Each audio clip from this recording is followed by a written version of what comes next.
Okay, can you please show me the, yes. So if you can hear me and see me, then please just say yes, or please raise your hand on the,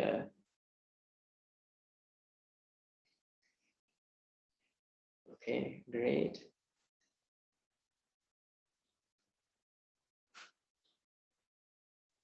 Okay, so that means that approximately 50 people cannot see or hear me.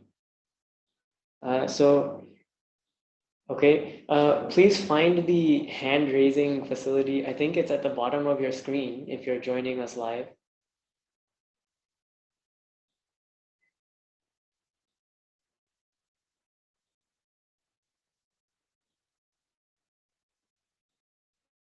Okay.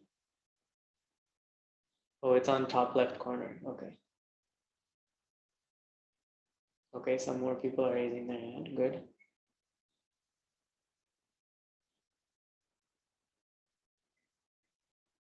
Give it another 30 seconds or so.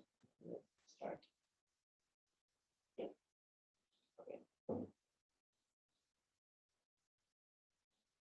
Good. More people are seeing. Okay.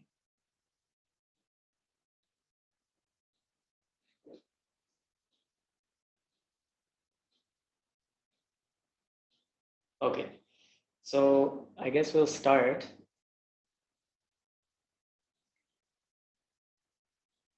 Audio and video is good. Thank you. Okay. Hari Om, everybody. So now we will start.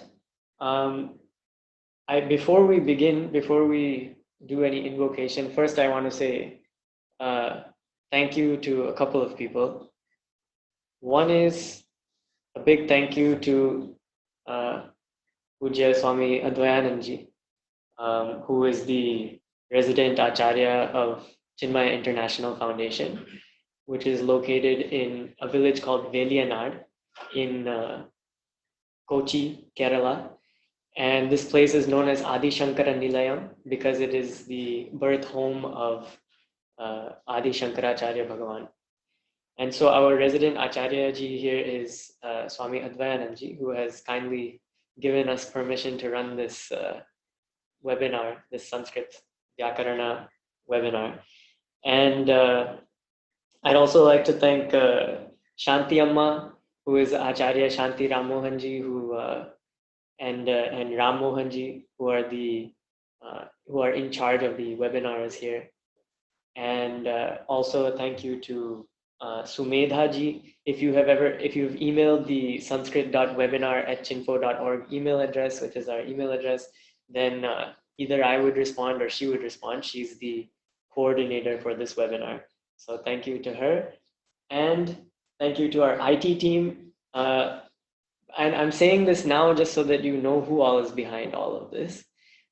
We have Arvind ji, who's kind of the head of the IT, and he's taking care of a lot of the back end stuff. So if you've had problems registering or something, then he would be the one that you have gotten help from.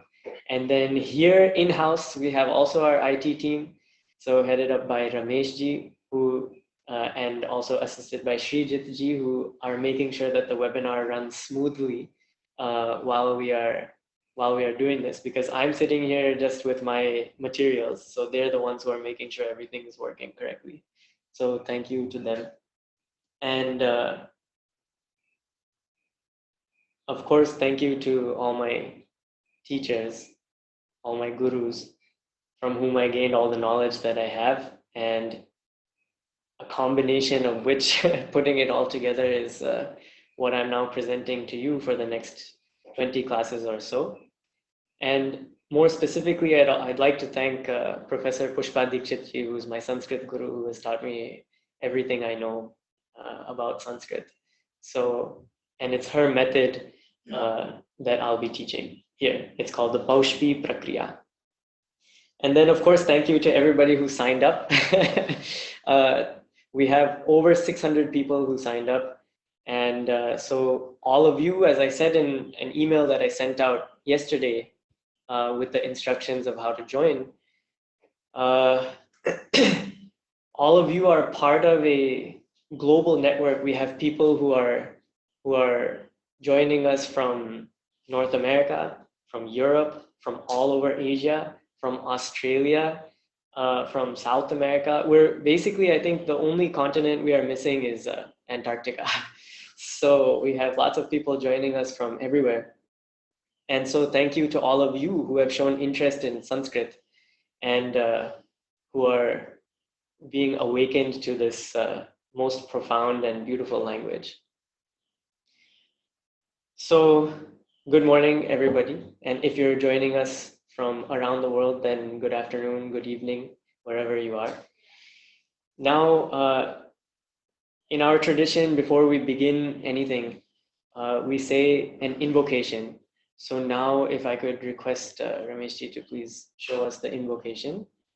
And I will say one line and you all can repeat. So I'll leave some time to repeat. And the people who are sitting here in the webinar room itself will repeat as well. So you'll hear how much time you have to repeat. So I'll start and you follow, okay? Vakratunda Mahakaya Vakratunda Mahakaya Suryakoti Samaprabha Suryakoti Samaprabha Nirvignam Kuru Me Deva Nirvignam Kuru Me Deva Sarvakaryeshu Sarvada Sarvakaryeshu Sarvada Ya Kundendu Tusharahara Dhavala Ya Kundendu Tusharahara Dhavala Ya Shubhravastravrita Ya Shubhravastravrita Ya Veena Manditakara Ya Veena Manditakara Ya Shveta Padmasana Ya Shveta Padmasana Ya Brahmachyuta Shankara Prabhritibhir Ya Brahma Achyuta Shankara Prabhutibhir Devai Sada Vandita Devai Sada Vandita Samam Patu Saraswati Bhagavati Samam Patu Saraswati Bhagavati Nishesha Jadyapaha Nishesha Jadyapaha Saraswati Namastubhyam Saraswati Namastubhyam Varade Kamarupini Varade Kamarupini Vidyarambham Karishyami Vidyarambham Karishyami Siddhir Bhavatu Me Sada. Siddhir Bhavatu Me Sada. Now, so we have done our invocation for Ganeshji, who we always invoke at the beginning of everything we ever do. We have said our invocation to Saraswati ji, whom we invoke every time we start any process of learning. And now the third person we invoke are our gurus. And the person who represents all gurus for Sanskrit learning is someone called Panini, whom I will talk about later today. So now we say our invocation for Panini. Yena Akshara Samamnaya Yenakshara Samamnaya Madhigamya Maheshwarat Madhigamya Maheshwarat Kritsnam Vyakaranam Proktam Krishnam Vyakaranam Proktam Tasmai Paninaye Namaha Tasmai Paninaye Namaha Ajnanandhasya Lokasya Ajnanandhasya Lokasya Jnananjana Shalakaya Jnananjana Shalakaya Chakshurunmilitam Yena Chakshurunmilitam Yena Tasmai Paninaye Namaha. Tasmai Paninaye Namaha. So having said our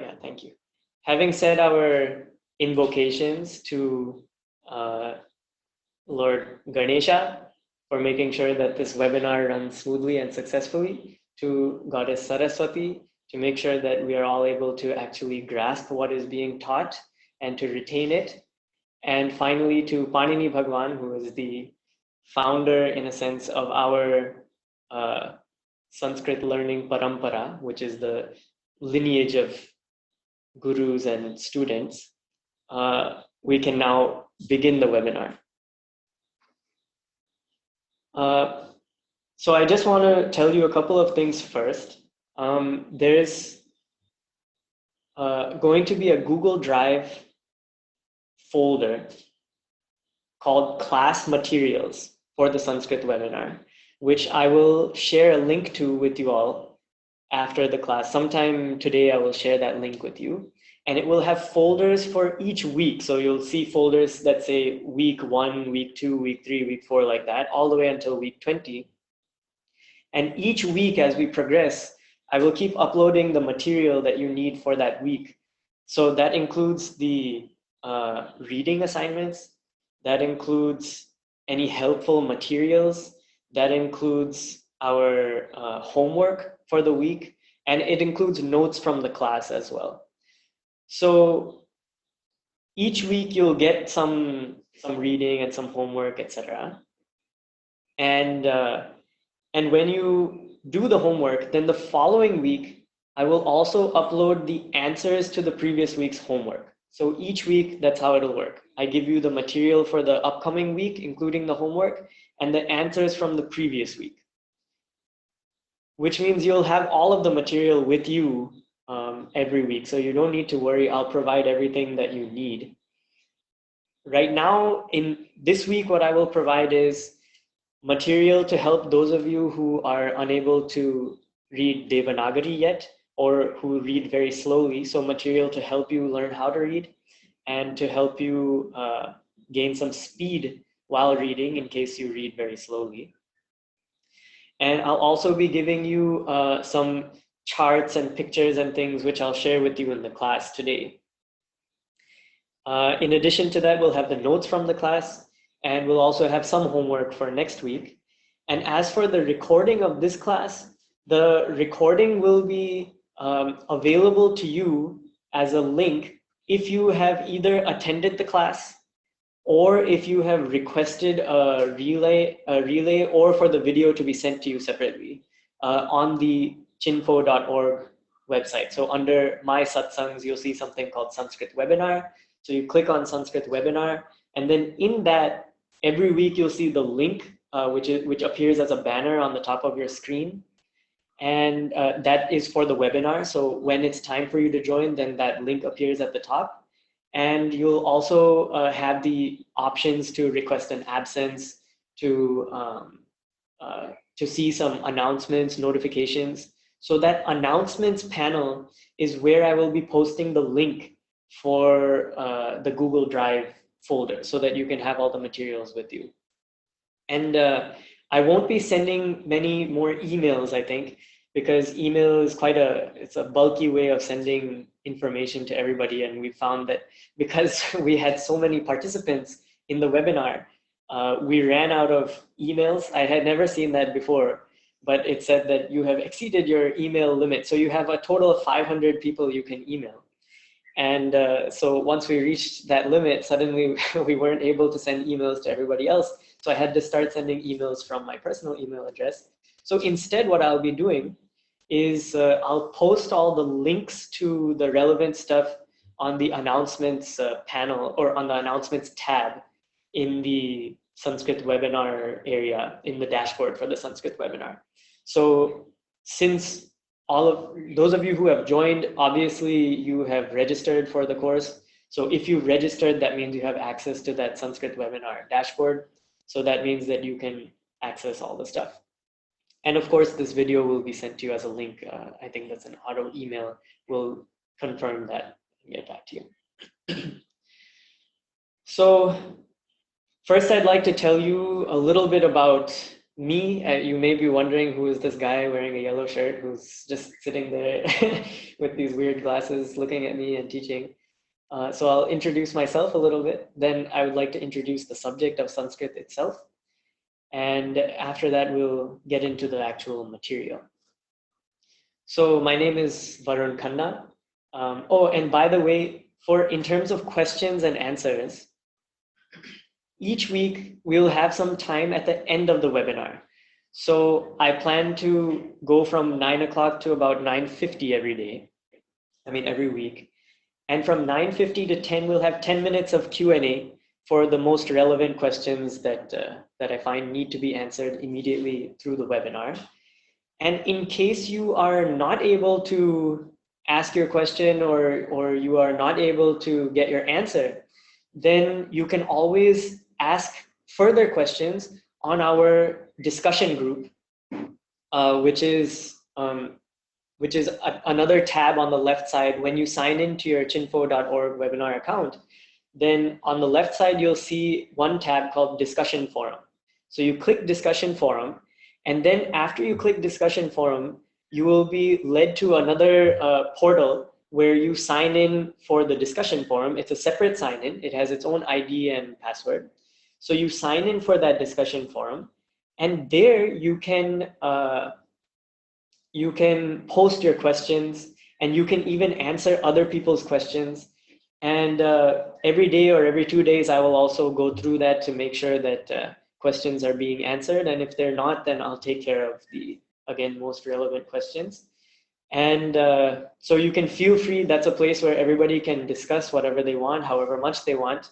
And they can also provide answers if they have them. Questions based on the webinar would be preferred. But if you have other questions related to Sanskrit, you can also post those there. That's totally fine.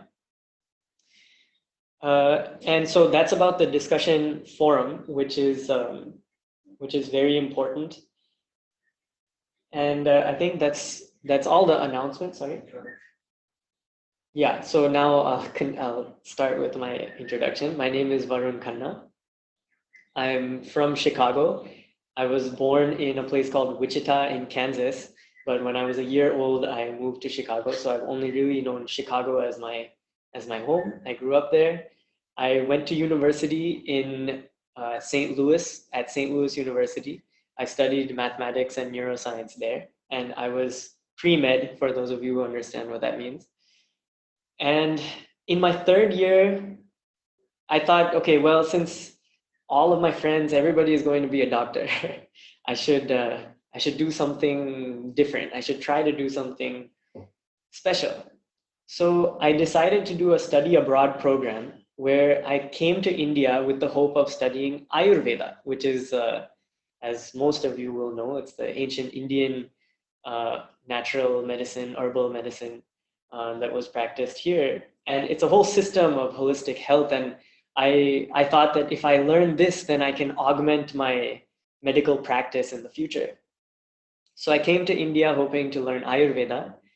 And one mentor of mine at that time told me that if you want to learn Ayurveda, you have to learn Sanskrit. So I thought, why not? Okay, let's go for it. Let's learn some Sanskrit. So I started learning Sanskrit. I went to 1 2-week spoken Sanskrit immersion course run by Sanskrita Bharati in Delhi. And at the end of those 2 weeks, despite my lack of any Sanskrit knowledge before, I had done Bhagavad Gita chanting competitions and things, but I didn't really know Sanskrit at all. And despite the fact that I grew up in America, so of course my Hindi, although we speak it at home, was very limited. So my exposure, so to speak, was very limited. But at the end of 2 weeks, I was somehow speaking, although it was very rudimentary, but I was still speaking. From there, I went to Bangalore. There's one Gurukula there called Veda Vijnana Gurukula. I had my Upanayana ceremony done there. I was 19 at the time. You're supposed to get your Upanayana ceremony when you're 8 years old, traditionally, but I had it when I was 19. And they taught me many things. I got an introduction to Sanskrit grammar. I learned how to do a homa. I learned how to play the Venu, the South Indian flute, and so many things. And I started to live. And then from there, I went to a place called Varanasi, also known as Banaras, also known as Kashi. And I stayed there, and I learned many things. I learned the part of the Valmiki Ramayana. And by the way, all of this was in Sanskrit medium. So because I was speaking rudimentary Sanskrit, somehow I was able to survive. And this was, so my Gurukula experience in Bangalore was in Sanskrit. My experience in Banaras for the first month was in Sanskrit, where I was learning Valmiki Ramayana in a place called Rajghat from Swami Chidanandaji. And from there, I went to Banaras Hindu University, also known as BHU, and in Sanskrit is known as Kashi Hindu Vishwavidyalaya. And I went there to finally learn some Ayurveda. So when I started learning Ayurveda, then I found, ironically, that all my learning was happening in English. So although I learned Sanskrit for the purpose of learning Ayurveda, but somehow the Ayurveda started happening in English. So that was good, though I learned a little bit. And from there, I went to Pondicherry to the Aurobindo ashram. And there I learned from somebody called Dr. Sampadanand Mishraji, who's the author of the book called The Wonder That is Sanskrit, and Sanskrit and the Evolution of Human Speech, and many other things. And he taught me about how Sanskrit actually arises, how it works. And I experienced some very profound change in myself, and which I'll talk about when I introduce Sanskrit itself, what kind of changes happen in a person who learned this language. And that change was so deep, so profound, that I decided to leave medicine altogether, and I decided to pursue Sanskrit, because I thought, if this kind of change can happen in me, then it can happen for anybody. So I decided to pursue Sanskrit further. I went to a place after I graduated from undergrad. I went to a place called Sringeri in Karnataka, where I learned for 1 year just Sanskrit grammar and one shastra called Nyaya Shastra. And that was just introductory, but I decided that I would pursue this. So from there, I went to Cambridge University in the UK to study Sanskrit for my MPhil. And so I did that in Sanskrit grammar. And then from there, I went to the home of my now Sanskrit guru, Professor Pushpa Dikshit, in a place called Bilaspur in Chhattisgarh, who is a retired professor and who has developed a radically new method of learning Sanskrit and Sanskrit grammar, which reduces an otherwise 12-year curriculum, traditionally a 12-year curriculum, into about 6 months, which is really miraculous, a totally new way of looking at Sanskrit grammar, which is the method that I'll be teaching here. So then after that was for 1 year, I went to do my PhD in Vedanta in Cambridge again. And after finishing that, I've now come here to the Chinmaya International Foundation and the Chinmaya Vishwavidyapeeth, which is the Chinmaya University, which has just been started. And at this university, I'll be teaching Sanskrit grammar, and I'll also be teaching Vedanta. So this was sort of my journey, the introduction to who I am in a way. And so I'm really, really happy that I have this opportunity to share what I learned with everybody. So now I have the pleasure of introducing Sanskrit itself. Of course, because you all joined you joined this webinar means that you have some idea of what Sanskrit is. But nevertheless, I'd like to introduce it a bit more formally for you all, so that you have a bigger picture and maybe a more in-depth picture before we really begin. So if you want to know what Sanskrit is, then we usually have to start with the question, how old is Sanskrit? In the academic world, we say that Sanskrit is about 3,500 years old or so. That is to say that 3,500 years ago is the first time that we find evidence for Sanskrit, and that is through the advent of the Vedas. And the Vedas are these most ancient Sanskrit texts that we have available to us, which we say were composed over the course of maybe 1,000 to 1,500 years, around that time, 1,500 BC or so. But that is the academic view, which is of course valid in its own right and has its own empirical means for understanding these things.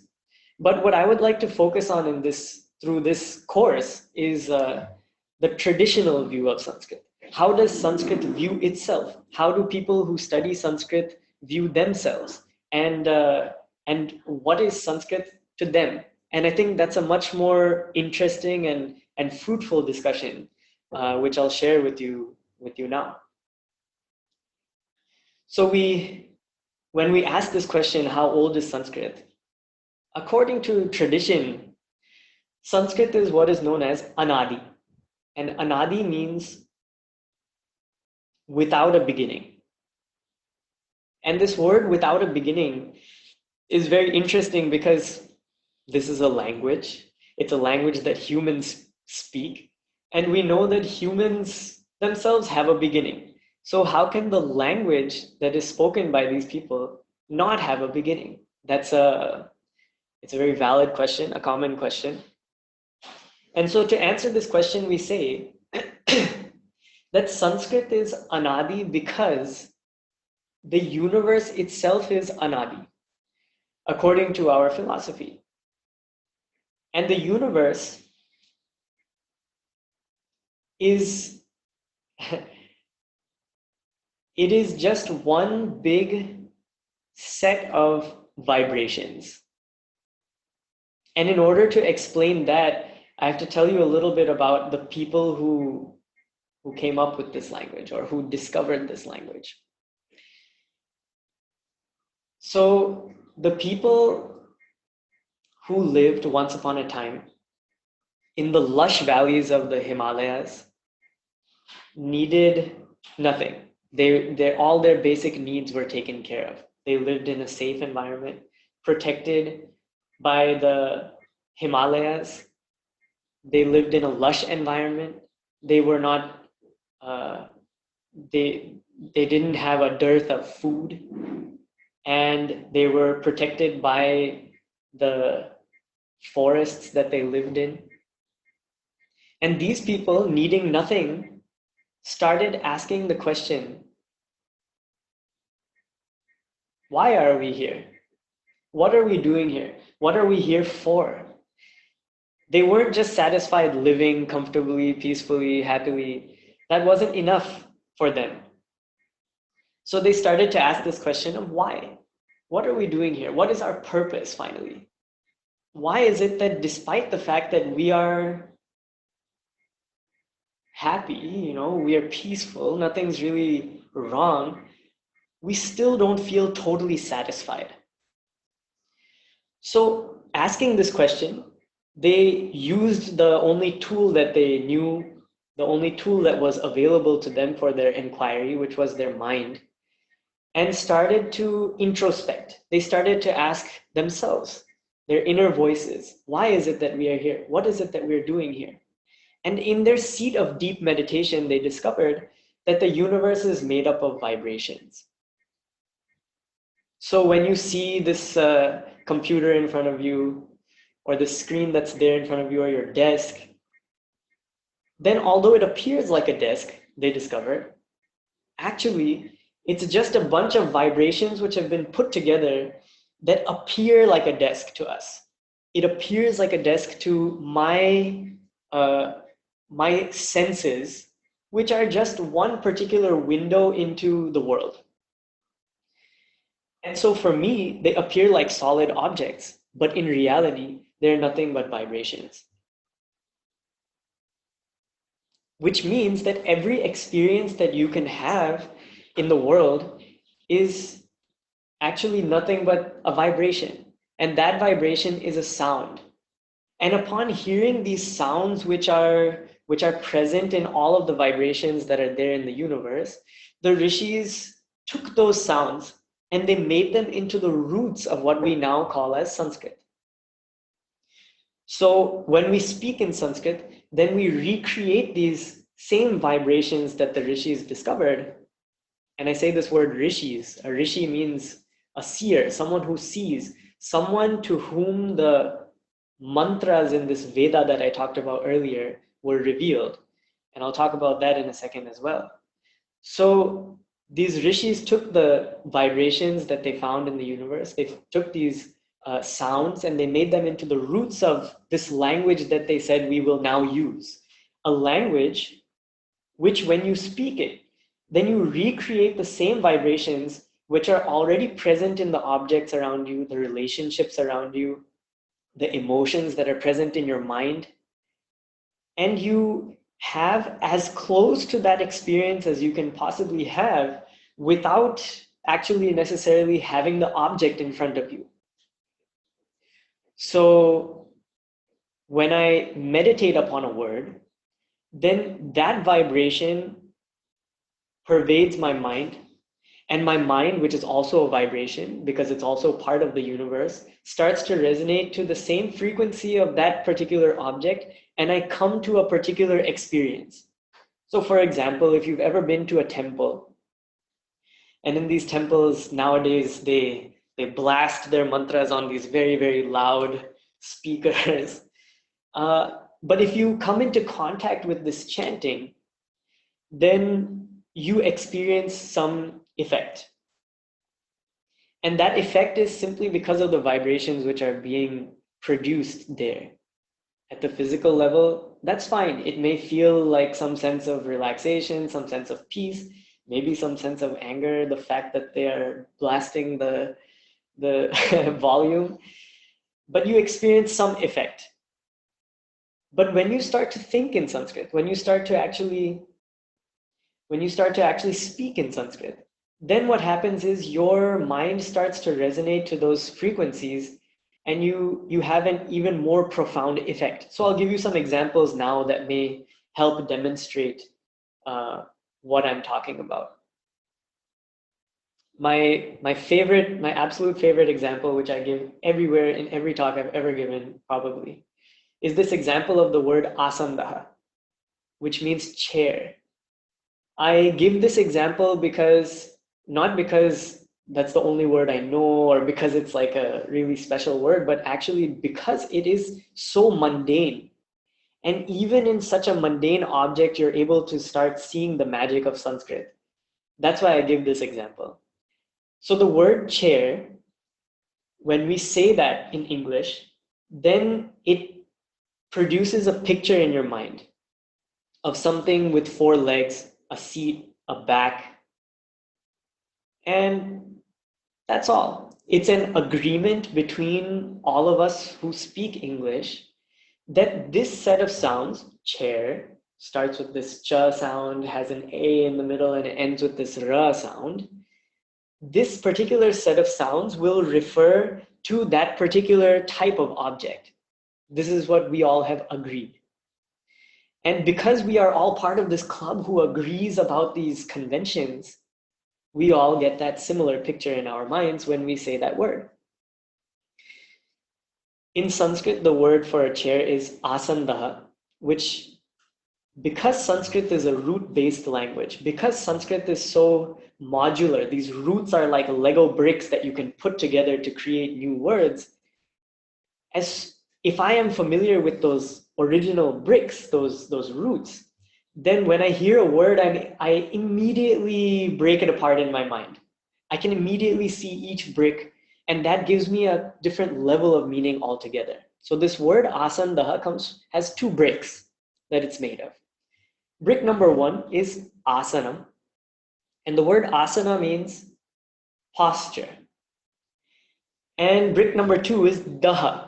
When you put these together, it becomes asandaha.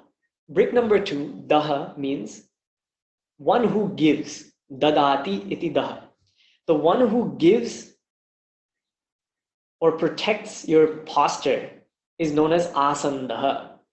And that word is, that object is so mundane. But when you think of it like this, even if you give it 1 second of thought when you're speaking in Sanskrit, then suddenly that object has a deeper significance. There's something more to it than just an agreement between people that this set of sounds refers to this particular thing. It is something with a shape, of course, but there's also an added value, you can say. There is a function associated with that word.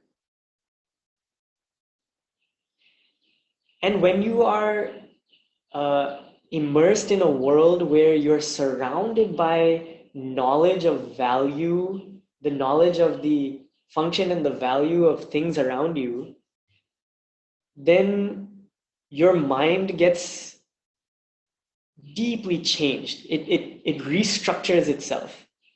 So what happens is this. I said the word asandaha. Suddenly, I see through it. I see it not just as an object, but rather something that has a function and value. And incidentally, the word chair in English also comes from this Sanskrit root called sheen. Sheen means to recline. That upon which you recline is known as a chair, which means that even English is connected to these roots, even English is connected to these vibrations.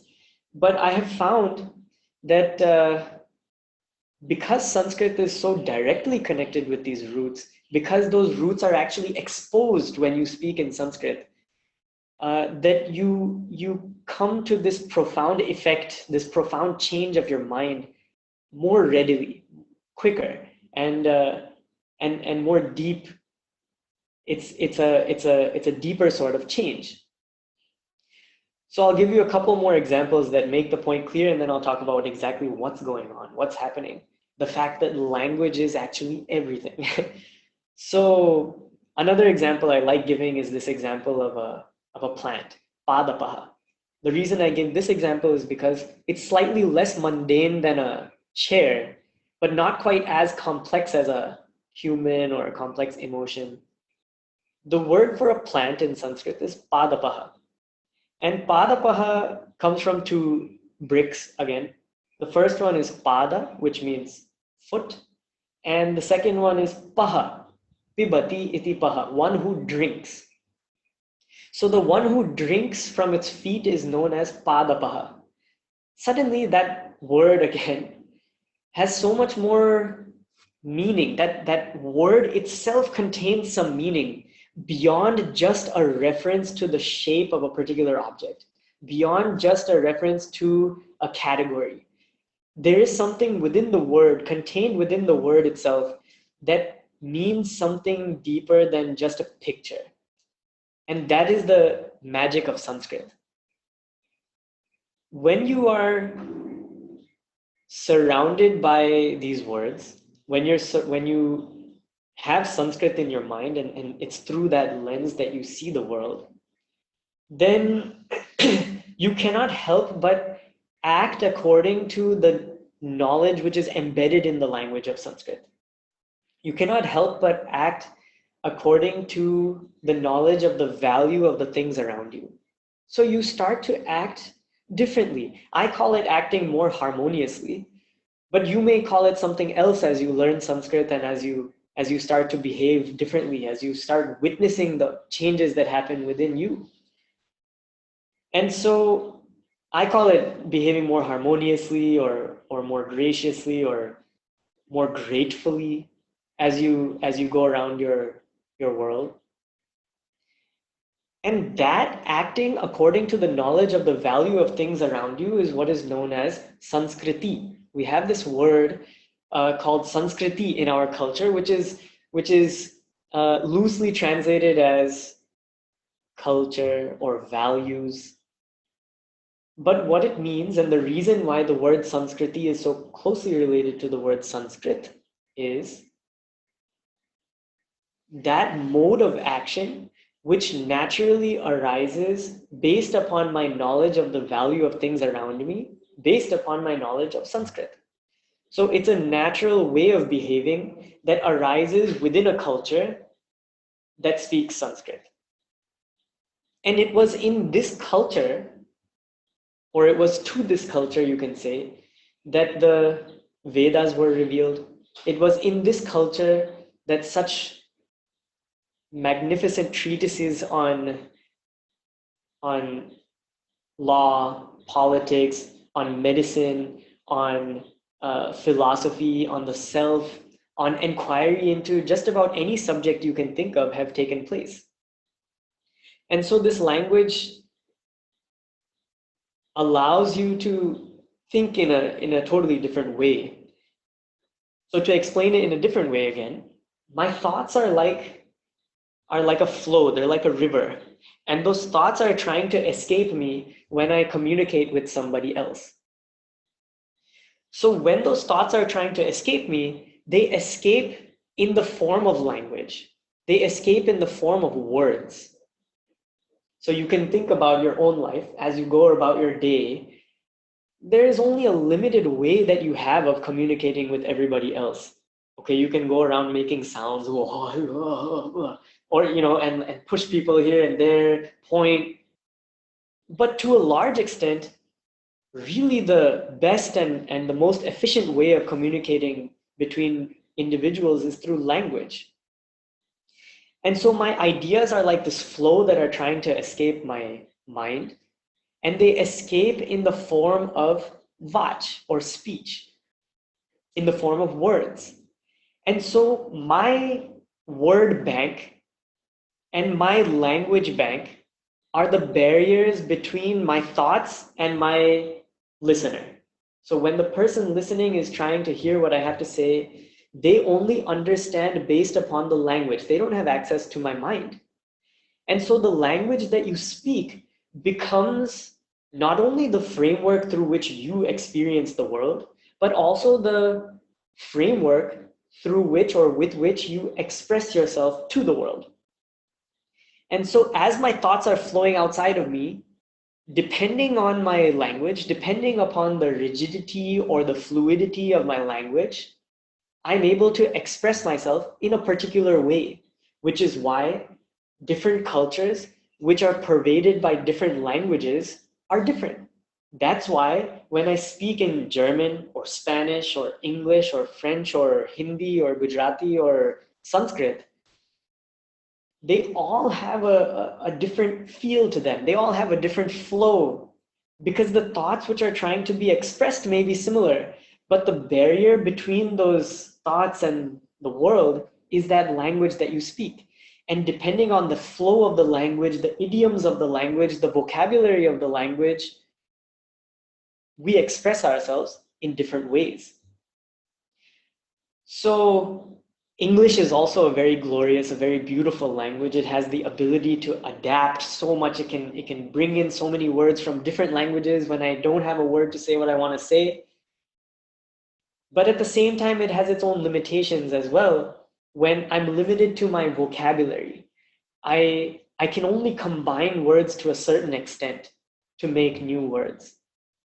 Whereas in Sanskrit, what we find is that as this flow is coming out, what I find when I speak in Sanskrit to other speakers of Sanskrit is that I may not know every word beforehand. In fact, my vocabulary may be very limited, but I have this interesting ability to combine words at will to express as best as possible the thoughts which are trying to flow from me to the other person. And so, whereas it could be like a flow which meets a dam, and that dam only allows certain streams of water to leave it through words that I give to everybody. Sanskrit is also another language, so it's also another type of dam, but it's a much more open flow.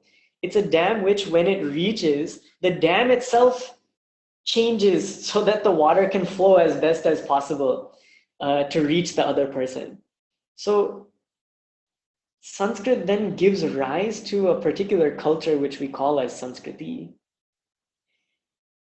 And since you all have joined this course, some 600 and some of you, we all have the opportunity to together create this culture of Sanskriti based on this language of Sanskrit.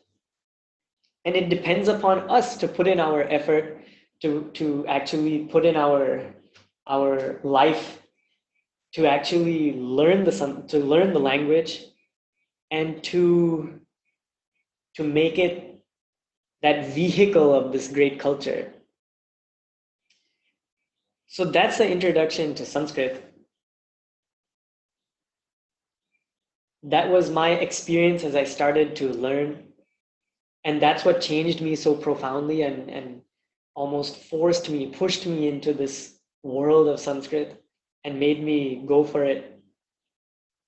fully, wholeheartedly. And now I'm here. Who would have thought that I would be teaching Sanskrit grammar at a university in Kerala? But here I am because that language is so powerful and language is everything. Then the question comes after that. So if language is the lens through which I'm seeing the world, or language is the framework through which I'm seeing the world, then who is the one who is seeing the world through that language? Who is the one who is experiencing that world through this framework? Okay, language is that framework, but who is the one sitting behind it? Who am I finally? And that's what brings us to the study of Vedanta. So that's the journey. You go from that language. The language naturally leads you into this inquiry, and that inquiry then leads you to knowledge of the self. So we all have started on that journey. So I wish us all the best. I'd like to, before we take questions for the day, I'd like to take you through the alphabet and one more arrangement of the alphabet made by Panini, and more introduction to be done next week, and we'll get more into the material next week. But this week I wanted this introduction to be the main thing, and I'd like us to see the alphabet and also then move forward. So if you could please share the iPad, then I'll.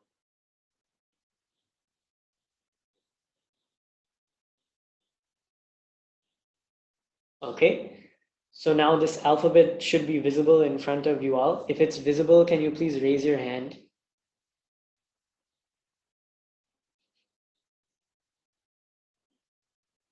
Okay, that means that it's visible. Wonderful.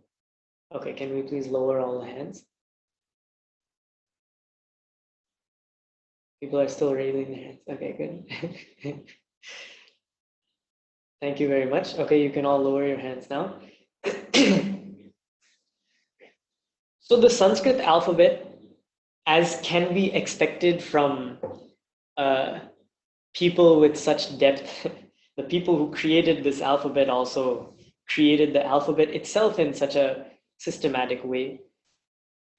There are vowels and consonants, just like there are in any language.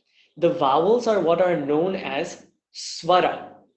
Swara. And swara means swayam rajate iti swaraha. That means that which rules on its own, that which is self-standing, self-sustaining, is called a swara. That which you can pronounce without the help of anything else is known as a swara.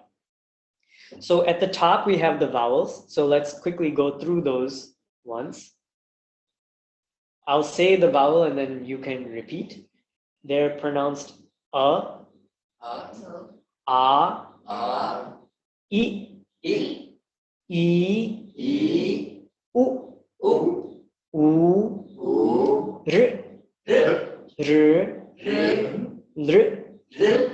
A, I, O, Au. These are the vowels. There are, you can see that there are 1, 2, 3, 4, 5, 6, 7, 8, 9, 10, 11, 12, 13 vowels.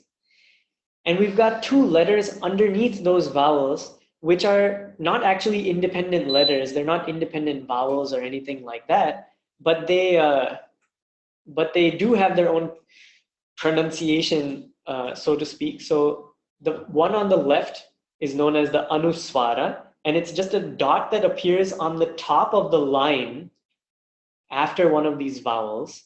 So it depends upon a vowel. It cannot be there without a vowel before it. And it's just pronounced like a nasal sound. It's just a nasal sound.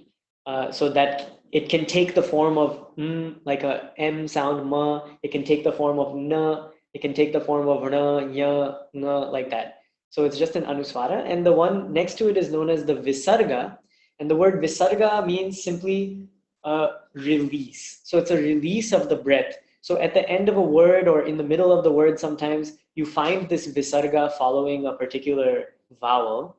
And that is pronounced just like a release of the breath. So for example, if it's following the vowel then it'll be pronounced as like that. Or if it's following then it'll be like that. So, and then depending on the vowel that it follows, it will also have it'll also retain the shape of the vowel while you are pronouncing that visarga. So if it's following E, for example, then it'll be E like that, because your mouth stays in the same shape, but you're just releasing the breath on top of that vowel. So E, like that. So those are the vowels, the swaras. Now we look at the consonants. Again, I'll say it and you repeat. The first one is ka, ka, kha, kha, ga, ga, gha, gha, nga. nga. Now, people sometimes have trouble with the difference between these nasal sounds, which are the fifth letter in each row. So I'll help you differentiate between those as well in a second. Then we have cha, Cha, cha, cha, ja, ja, jha, ja, nya, nya. ta, Ta, tha, tha, da, da, dha, tha, na, na. ta, Ta, tha, tha, da, da, dha, dha, na, na. pa, Pa, pha, pa, ba, ba, bha, bha, ma, ma. ya, Ya, ra, ra, la, la, va, va. sha, Sha, sha, sha, sa, sa. ha. Ha. People also sometimes have trouble pronouncing the difference between sha, and sa. So in case you find yourself or you find anybody who's sitting around you right now saying sa, or sha, or whatever, then please correct them, and I'll show you how to correct yourself also. So the way this works is like this. The alphabet is arranged in a particular way. Each row from row number 1 to row number 5, that means ka, cha, ta, ta, pa, are arranged according to the order from back to front in the mouth where contact takes place between your tongue and the rest of your mouth. So for example, ka is made all the way in the back of the mouth. Cha, you move slightly forward. Ta, you move more forward. Ta, you're touching your teeth. And pa is made with the lip, so it's as forward as you can go.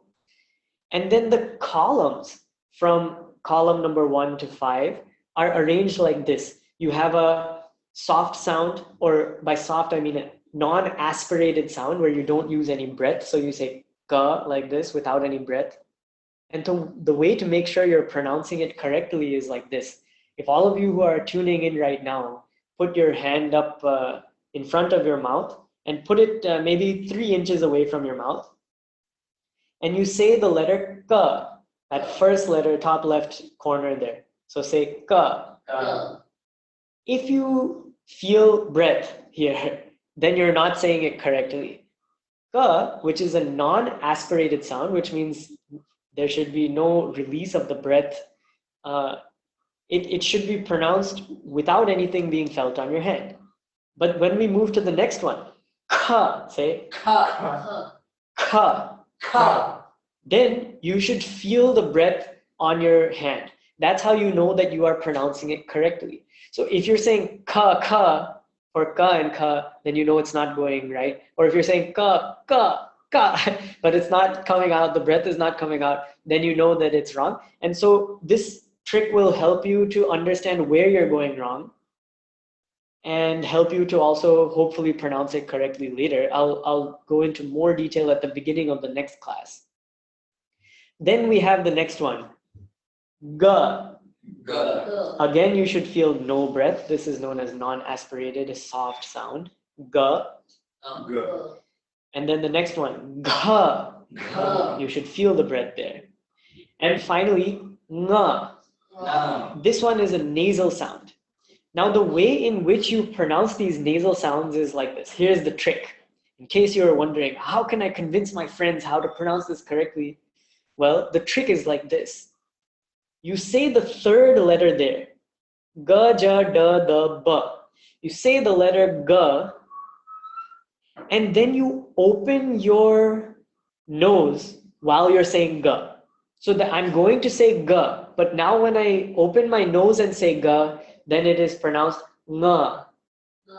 So it is still ga, but it is just pronounced through the nose. And when it's pronounced through the nose, then it becomes that fifth letter. Same thing with ja. So when I say ja and then I pronounce it through my nose, then I will say nya, nya. So it comes out, it sounds sort of like nya with nya or half na, ya, and but actually it's not that. It's a shorter sound than that. It's nya. Then we say da, again you open your nose and it becomes na. Then you say da and it becomes na. And then you say ba, this one's the easiest one to understand. As you're saying ba, you open your nose and it becomes ma. So that's the trick for pronouncing the nasal ones correctly and in the correct place in the mouth as well. Then ya, ra, la, va are known as semivowels or antastha. We'll get into this nomenclature and all that later. And then you have sha, sha, sa, which are called sibilants. And the way to pronounce these is again like this. Sha is pronounced in the same place in the mouth as cha.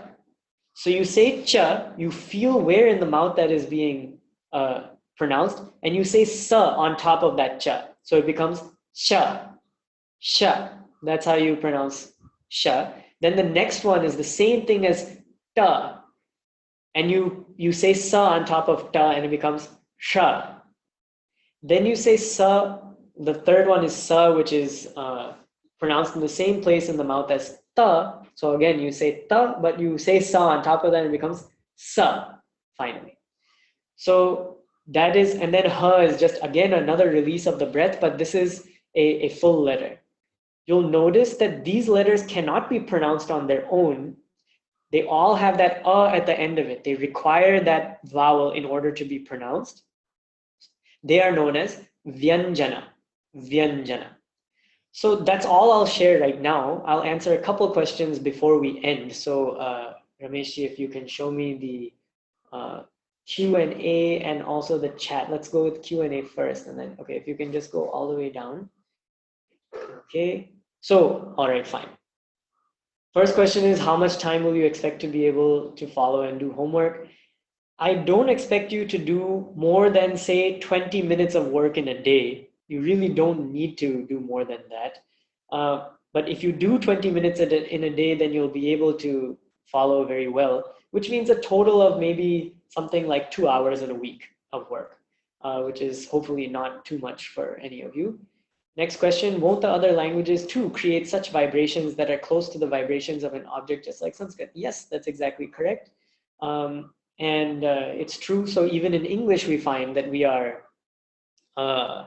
that we can come to those same experiences if we meditate upon the words of English as well. But the difference is simply that Sanskrit has this direct exposure to the roots, whereas in English, unless somebody tells you, it's very hard to actually discover those on your own. Whereas in Sanskrit, there's no like process of discovery of the roots because it's simply made of the roots directly.